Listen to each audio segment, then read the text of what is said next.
प्रिय छात्रों, नमस्कार। एनसीईआरटी मैथ्स क्लास 10th में आपका स्वागत है।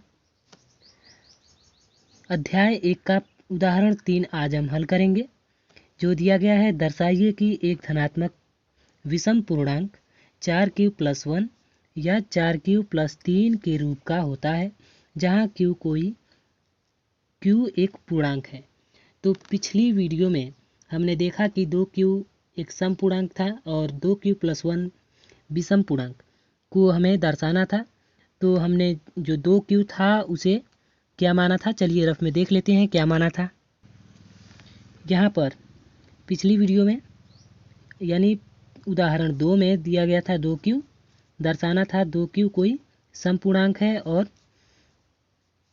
2q+1 विषम पूर्णांक है। तो इसमें 2 को हम क्या माने थे, भाजक,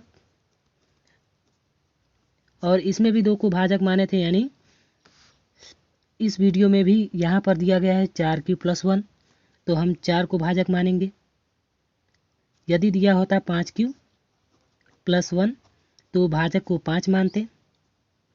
तो इस तरह से क्वेश्चन में ही भाजक दिया होता है और धनात्मक पूर्णांक हमें मान लेना होता है। तो इसमें कह रहा है दर्शाइए कि एक धनात्मक विषम पूर्णांक 4q+1 या 4q+3 के रूप का होता है, जहाँ q कोई पूर्णांक है। तो हम मान लेंगे एक धनात्मक पूर्णांक a है। तो यहाँ पर लिखते हैं माना धनात्मक पूर्णांक a है तथा भाजक 4 है। तो यहाँ पर हमने मान लिया कि कोई धनात्मक पूर्णांक क्या है, a है। अब भाजक की बात कर रहा है तो भाजक क्वेश्चन में ही दिया रहता है ऐसे प्रश्नों में। तो यहाँ पर भाजक दिया है 4, तो लिख लेते हैं भाजक यानी b से प्रदर्शित करते हैं, बराबर 4 दिया है। अब बात करते हैं विषम संख्या किसे कहते हैं। यहाँ पर धनात्मक विषम संख्या कह रहा है। तो विषम संख्या पिछली वीडियो में हमने समझा कि विषम संख्याएं उन्हें कहते हैं जिनमें 2 का भाग पूरी तरह से नहीं जाता है, यानी शेषफल बचता है। तो इस तरह से विषम संख्या की परिभाषा हमने जान लिया। अब यही दर्शाना है। तो अगर जो संख्या प्राप्त होंगी, अगर उनमें 2 से भाग नहीं जाता है तो विषम संख्या होंगी। तो इस तरह से हम दर्शा देंगे। इसके बाद से लिख लेते हैं भाजक हो गया 4। अब ये क्या है, भागफल। तो भागफल लिख लेते हैं बराबर q और शेषफल जो होता है r। अब इसमें यूक्लिड विभाजन प्रमेयिका लगाएं तो क्या प्राप्त होगा,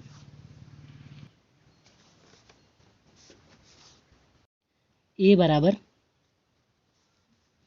होता है bq+r। तो कोई धनात्मक पूर्णांक हमने a मान लिया है।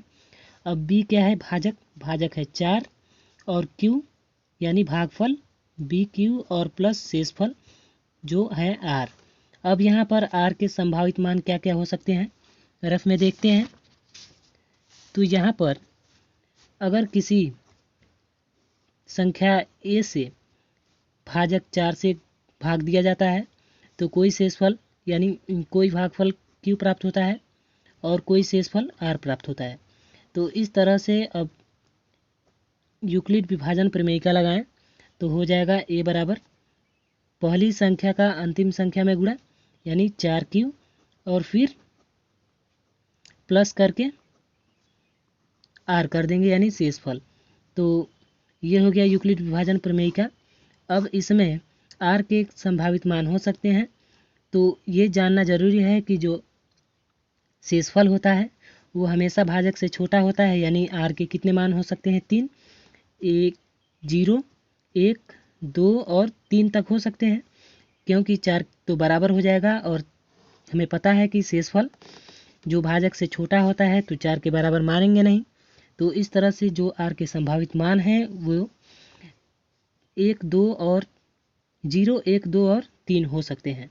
तो एक एक करके r की जगह पर हम इन मानों को रखेंगे और आगे चलते हैं, देखते हैं।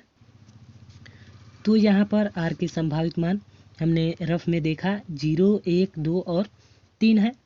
तो अब आगे चलते हैं, एक एक करके आर के मान को रखेंगे। तो लिखेंगे आर बराबर 0 रखने पर,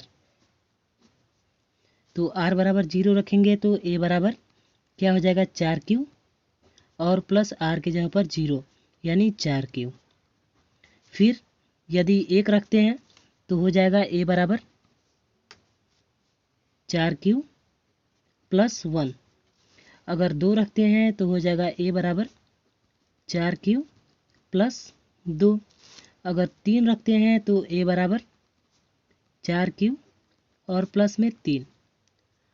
तो इस तरह से ए के ऐसे मान हो गए, 4 अलग अलग मान निकले हैं। अब इसमें देख रहे हैं कि जो 4Q है ये रफ में देखें तो अब 4Q है, इसमें 2 का भाग चला जाएगा। देखते हैं 2 का यदि भाग करें तो 2 दूना 4 कट गया, यानी ये 2 से विभाजित है। तो ये क्या कौन सी संख्या है? सम संख्या। तो लिख लेंगे जो कि सम संख्या है।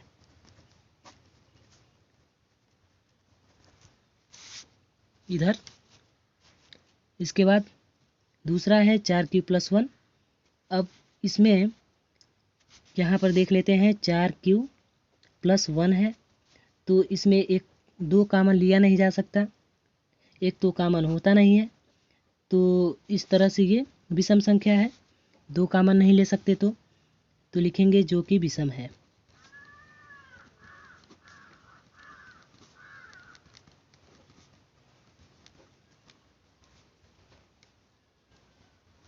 उसके बाद 4Q प्लस 2 है, तो इसे भी देख लेते हैं 4Q प्लस 2। अब इसमें 2 कामन लिया जा सकता है, यदि 2 कामन ले तो 2 दूना 4 और प्लस 1 बच जाएगा। तो इस तरह से ये सम संख्या है, क्योंकि 2 इसमें गुणनखंड है यानी कामन है, तो लिख लेंगे जो कि सम है।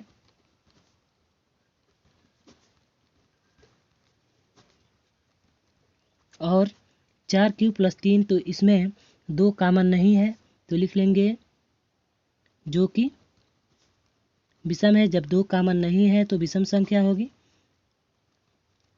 तो इस तरह से आप देख रहे हैं कि 4Q प्लस 1 भी विषम संख्या है और 4Q प्लस 3 भी विषम संख्या है। तो यही तो हमें दर्शाना है इस प्रश्न में। यहाँ पर दर्शाइए कि एक धनात्मक विषम पूर्णांक 4Q प्लस 1 या 4Q प्लस 3 के रूप का होता है, यानी धनात्मक विषम पूर्णांक 4Q प्लस 1 और 4Q प्लस 3 के रूप का होता है। तो यही हमें दर्शाना था। तो यहाँ पर लिख लेंगे, अतः स्पष्ट होता है कि 4Q प्लस 1 और 4Q प्लस 3 विषम पूर्णांक धनात्मक विषम पूर्णांक के रूप के होते हैं। तो यहाँ पर हमने स्पष्टतः लिख दिया, अतः स्पष्ट होता है कि 4Q प्लस 1 तथा 4Q प्लस 3 धनात्मक विषम पूर्णांक के रूप का होता है। तो इस तरह से यह प्रश्न हल हो गया।